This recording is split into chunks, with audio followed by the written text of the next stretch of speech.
Friends, welcome to Sri Punitha channel. பாருங்கள், இன்றைக்கி நம்ம எறா குழம்பு தான் பார்க்க போகிறோம். ஓகேவா ஃப்ரெண்ட்ஸ்? பாருங்கள், இன்றைக்கி ஒரு சட்டியை வைங்க. சட்டியை வச்சு கடுகு போடுங்க, வெந்தயம் போடுங்க, சீரகம் போடுங்க, எண்ணெய் தேவைனாலும் ஊற்றுங்க. ஊற்றி நல்லா பொரிஞ்ச உடனே இஞ்சி பூண்டு பேஸ்ட்டு போட்டுங்க. இஞ்சி பூண்டு பேஸ்ட்டு போட்டு நல்லா வதக்கின பிறகு வெண்டைக்காய் போட்டு நல்லா வதக்குங்க. தேவைனாலும் உப்பு போட்டுருங்க குழம்புல. ஓகே ஃப்ரெண்ட்ஸ், உப்பு போட்டு வெண்டைக்காய் வதக்குங்கன்னா அடி பிடிக்காது. அதுக்காக தான் நான் உப்பு போட்டேன்.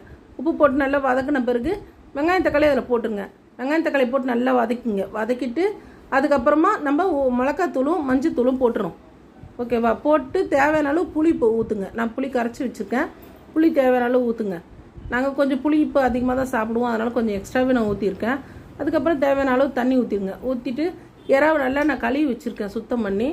அதுக்கப்புறமா நீங்கள் இறாவை எடுத்து ஒரு தண்ணியில் போட்டுருங்க. ஃப்ரிட்ஜ்லேருந்து எடுத்து நல்லா கழுவிட்டு போட்டுருங்க. ஓகே ஃப்ரெண்ட்ஸ், நான் கழுவி க்ளீன் பண்ணி தான் வச்சுருக்கிறேன்.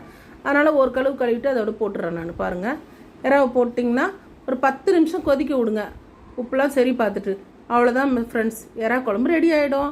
நீங்களும் இதேமாரி செஞ்சு பாருங்கள் ஃப்ரெண்ட்ஸ். எப்படி இருக்குன்னு நீங்கள் கமெண்ட் பண்ணுங்கள். ஸ்ரீ புனிதா சேனல் சப்ஸ்கிரைப் பண்ணிக்கங்க, பெல் பட்டனை அழுத்திக்கங்க. ஓகே ஃப்ரெண்ட்ஸ், எங்களுக்கு சப்போர்ட் பண்ணுங்கள் ஃப்ரெண்ட்ஸ். இப்போ பாருங்கள், 10 நிமிஷம் கொதிக்க விட்டேன், இறா குழம்பு ரெடி ஆகிடுச்சு. நீங்களும் இதை செஞ்சு பாருங்கள் ஃப்ரெண்ட்ஸ், சுவையாக இருக்கும். தேங்க்யூ.